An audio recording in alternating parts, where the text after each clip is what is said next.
Des enfants qui deviennent footballeurs comme leur père, c'est courant. D'autres qui succèdent à leurs géniteurs à la tête de certains clubs en tant que dirigeants. Le monde du ballon rond en connaît.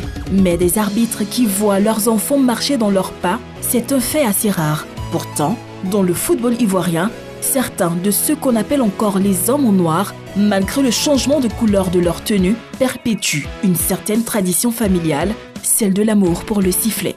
Richard Vlehi, Agui Agué, Bema Doumbia et Sanko Zeli sont des noms bien connus du football local ou continental. Ils ont tous officié en tant qu'arbitres dans le championnat de Côte d'Ivoire ou dans les compétitions africaines. Mais leurs noms n'ont pas disparu de la scène sportive. Leurs enfants ont pris la relève. Dimanche de foot a rencontré ses pères, ses fils et ses filles, maîtres et maîtresses du jeu. De nombreux parents influencent d'une manière ou d'une autre leur progéniture dans leur choix. Est-ce le cas des enfants Vlehi, Agué, Doumbia et Sanko? J'ai pas suivi la carrière de mon père. Voilà, je le voyais, c'est vrai, de temps en temps à la télé, parce que nous ne sommes pas allés au terrain ensemble, mais de temps en temps à la télé, mais je n'ai pas vu sa carrière. Moi, je voulais être volleyeur, ça, vraiment, je voulais volleyeur. Malheureusement, ça n'a pas marché.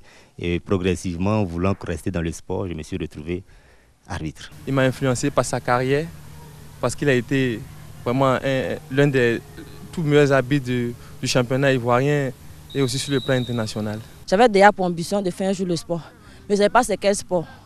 Mais comme mon père fut arbitre, et j'ai vu un peu ce qui était dedans, donc j'ai voulu participer à l'arbitrage, je me sens à l'aise.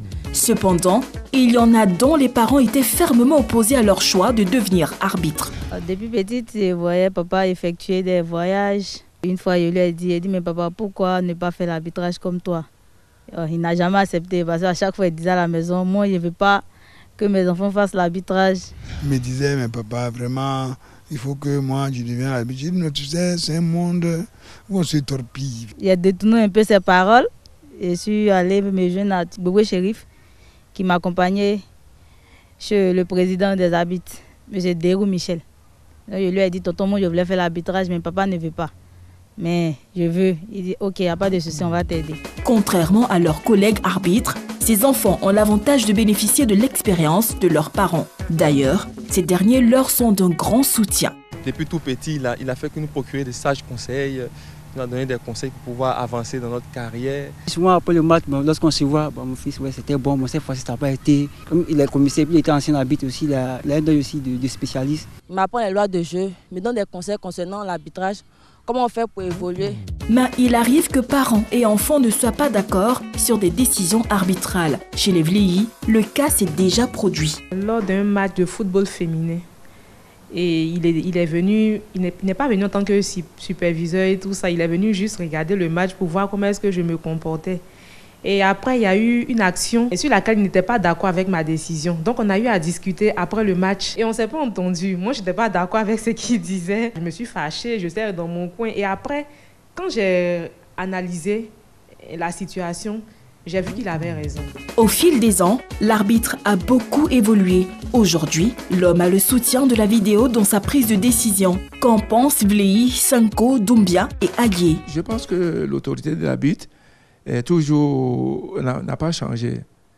L'autorité de l'arbitre n'a pas changé. C'est des points litigieux sur lesquels on demande l'arbitrage vidéo. C'est un complément qu'on apporte à l'arbitre pour pouvoir améliorer la prestation. C'est bienvenu pour calmer un peu le public et pour amoindrir un peu les fautes. On est obligé d'accepter. Puisque le football, ce n'est plus naturel. Il est devenu industriel et nécessite une perfection comme la vidéo. Alors que certains critiquent vertement l'arbitrage ivoirien, parents et enfants ont un avis contraire. L'arbitrage ivoirien est très élevé, est très bon même. Je suis commissaire au match. Nous sommes souvent sur les bancs quand les arbitres jouent au terrain. Vraiment, il y en a qui sont très bons. Ils ne sont pas décriés comme par le passé. Pour avoir siégé à la CAF pendant 7 ans, j'allais dire, le niveau de l'arbitrage en Côte d'Ivoire est bon. Et pourtant, aucun de leurs collègues ne sera en Russie en juin prochain. La sélection à la CAN et à la Coupe du Monde, excusez-moi, ce n'est pas toujours objectif. C'est depuis le départ que la promotion d'un arbitre ivoirien aurait dû commencer. La FIFA suit les arbitres sur 5 ans, 4 ans, au moins 5 ans ou plus. Or, les doués venaient d'arrêter. Donc, pendant la prestation des doués, la FIFA ne s'est plus intéressée aux éléments qui étaient dans l'antichambre. Patrick, Anaïs, Herman, Aïcha et Bienvenue vont-ils voir leurs enfants devenir à leur tour arbitres et continuer à perpétuer cette tradition familiale? À la longue, j'aimerais bien qu'un de mes enfants aussi puisse me suicider et faire mieux que moi. L'avenir nous dira.